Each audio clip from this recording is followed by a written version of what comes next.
ঝালকাঠিতে এবার লক্ষ্যমাত্রা ছাড়িয়ে গেছে বোরো উৎপাদন। আবহাওয়া অনুকূলে থাকায় এবার হেক্টর প্রতি উৎপাদন হয়েছে ৬ মেট্রিক টন।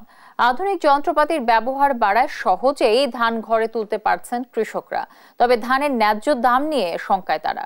সহকর্মী আরিফুর রহমানের তথ্য ও ছবিতে প্রতিবেদনটি জানাচ্ছেন ফারজানা ইসলাম।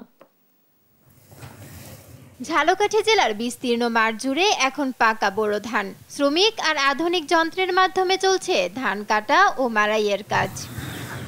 প্রথম দিকে ১২০০ টাকা মন ধরে ধান বিক্রি হলেও বর্তমানে পাওয়া যাচ্ছে ১০০০ থেকে ১০৫০ টাকা। শেষ পর্যন্ত এ দামও পাওয়া যাবে কিনা তা নিয়ে শঙ্কা কৃষকদের। তারা বলছেন, প্রতি বছর নানা অজুহাতে অধিকাংশ কৃষকের কাছ থেকে ধান নিতে চান না খাদ্য গুদাম কর্তৃপক্ষ। এছাড়া বাজারে ধান বিক্রি করতে গেলে সেখানেও মধ্যস্থ ভোগীদের কারণে ন্যায্য দাম থেকে বঞ্চিত হন কৃষক। তাই উপযুক্ত দামে সরকারিভাবে সরাসরি ধান কেনার দাবি তাদের।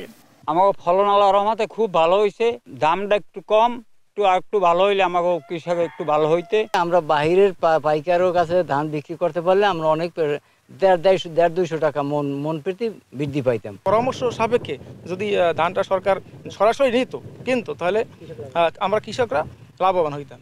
আগামী ৩১ আগস্ট পর্যন্ত কৃষকদের কাছ থেকে নির্ধারিত দামে বাছাইকৃত বোরো ধান ও চাল সংগ্রহ চলবে। এক্ষেত্রে অ্যাপসের মাধ্যমে কৃষক নির্বাচনের কথা জানালেন খাদ্য বিভাগের এ কর্মকর্তা। অ্যাপসের মাধ্যমে কৃষক নির্বাচিত করা হবে। কৃষকরা গুদামে ধান নিয়ে আসলে তাদের মান যাচাই করে মানসম্মত বিনির্দেশ মোতাবেক ধান সংগ্রহ করা হবে। সরকারি প্রণোদনা ও সঠিক পরামর্শ দেয়ায় এবছর বোরো ধানের ফলন ভালো হয়েছে। অপেক্ষা করে বিক্রি করতে পারলে ধানের আরো ভালো দাম পাবেন কৃষক।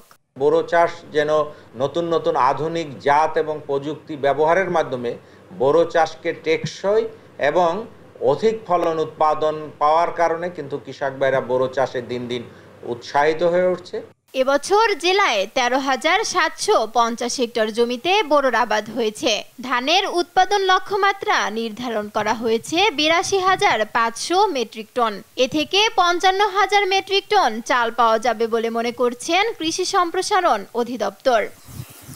নিউজ ডেস্ক, দেশ টিভি।